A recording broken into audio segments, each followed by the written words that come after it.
આદિજાતિ વિકાસ વિભાગે 1992-93 આ બાંધકામની શરૂઆત કરી હતી। આ 4 માળના બિલ્ડિંગની આ કોલમની હાલત, આ કોલમમાં ક્યાંય ભરાઈ નથી। આખા ઈંટ પર આ 4 માળનું બિલ્ડિંગ ઊભું છે।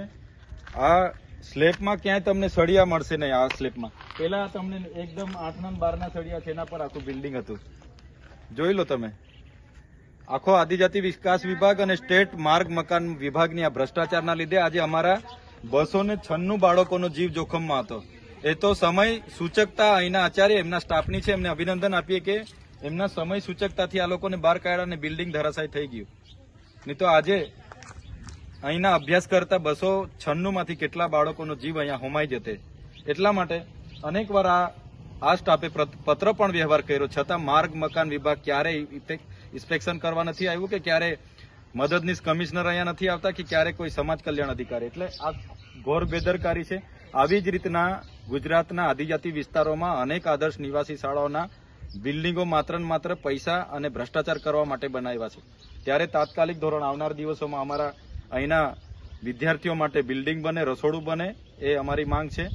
અગર આમ નહીં થશે તો ચોક્કસપણે આવનાર દિવસોમાં અમે સરકાર સામે જે પણ આંદોલનો કરવા પડશે તે કરીશું। અમે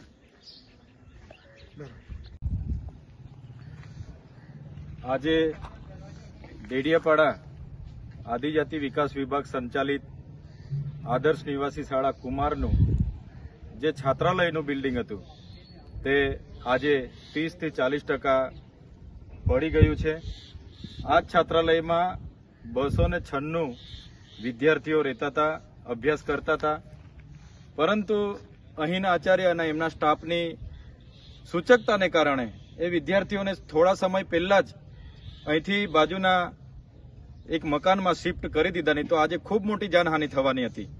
અહીંના સ્ટાફ દ્વારા અનેકવાર સરકારોને રજૂઆત કરી છે કે આ ખંડેર બિલ્ડિંગ જે એક ભ્રષ્ટાચારનું પ્રતીક છે, આજે આ બિલ્ડિંગનું કામ 1992-93માં શરૂ થયેલું અને આટલા જ વર્ષમાં આ બીજી વાર ધરાશાયી થઈ ગયું છે।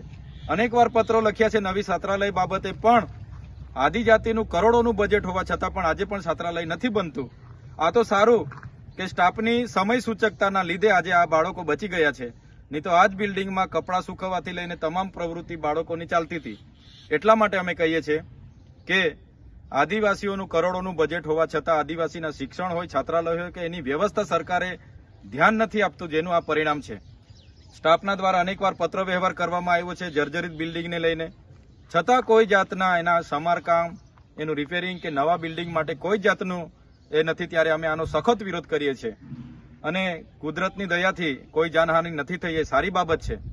પણ આવા જ દરેક આદર્શ નિવાસી શાળાઓના બિલ્ડિંગો જર્જરિત હાલત છે। આ ભ્રષ્ટાચારના બિલ્ડિંગો તમે જોઈ શકો છો। આટલા વર્ષમાં આટલું કરોડોનું બિલ્ડિંગ તૂટી જાય તો ક્યાં સુધી એમાં ચોક્કસ અધિકારીઓ હોય, એના કોન્ટ્રાક્ટરો હોય કે અહીંના સ્થાનિક નેતાઓના ભ્રષ્ટાચારના લીધે આજના આદિવાસી બાળકોને આ ભોગવવું પડતું।